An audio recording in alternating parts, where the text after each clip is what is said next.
Good morning from Apiary at Bear Creek.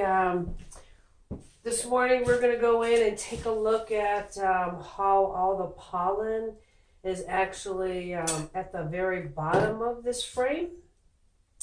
Pretty interesting. There's so much pollen.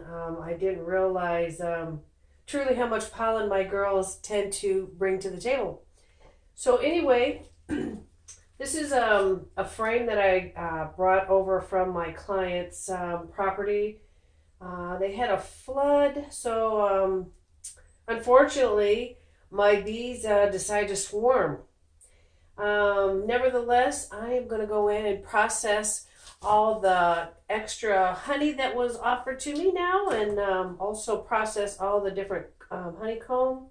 You can see in this frame all the different pollen shades and the dark comb, and then it turns to light comb, and then you can see capped honey up at the top. So I'm just going to go in and do some scrapings and see what this comb produces. It's pretty sticky.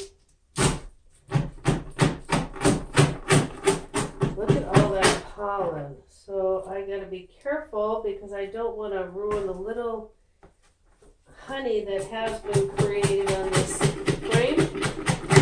We're just going to go down and scrape so I can melt all this nice comb and make some candles and some soap.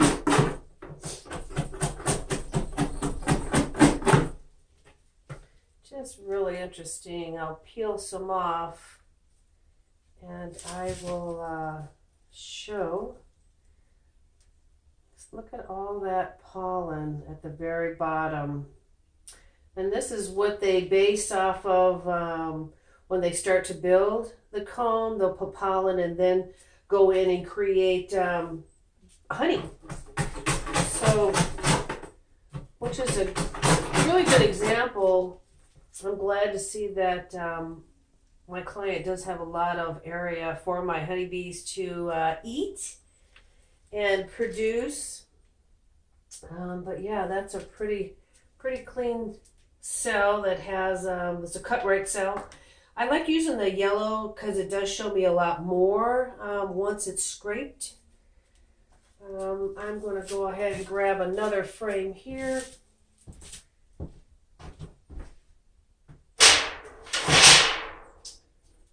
And this frame again has a yellow cut right cell, and you could see all the different shades.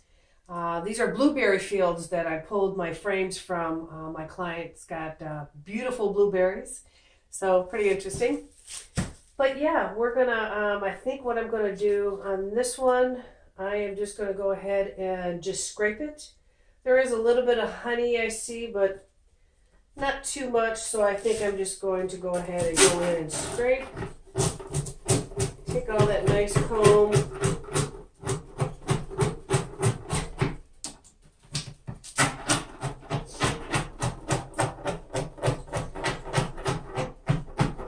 It's just beautiful. Look at all of that pollen. Huh. I will yet learn how to figure out how to try to pull and extract that pollen so I don't have to melt it down with my comb. Being a new beekeeper, I'm very excited to learn. I love helping my girls. They're a beautiful creature. They bring a lot to the table. Out of 10 fruits and vegetables, honeybee actually pollinates 8 out of 10. So they do a lot to help humans actually live on this earth. So yeah, look at the pollen at the very bottom of that cut right cell. Well, there's a little bit of comb, and I'm just going to scrape that up as well. I am going to save these because there is a lot of proposa that is attached.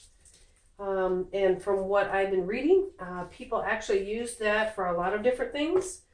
So the proposal is actually tree sap.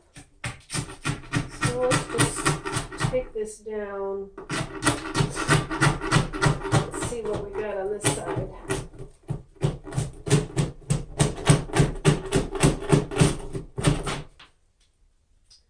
Wow, look at all that honey.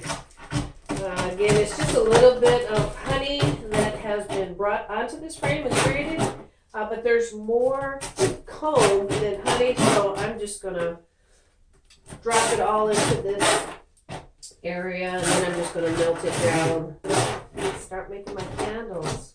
But yeah, that is really, really interesting just to see all that different kind of pollen in there. All right.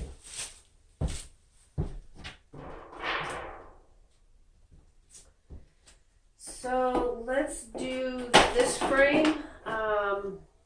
On this frame, again, it has the yellow Cartwright cell on it. You can see the different shades of the honey from my blueberry fields.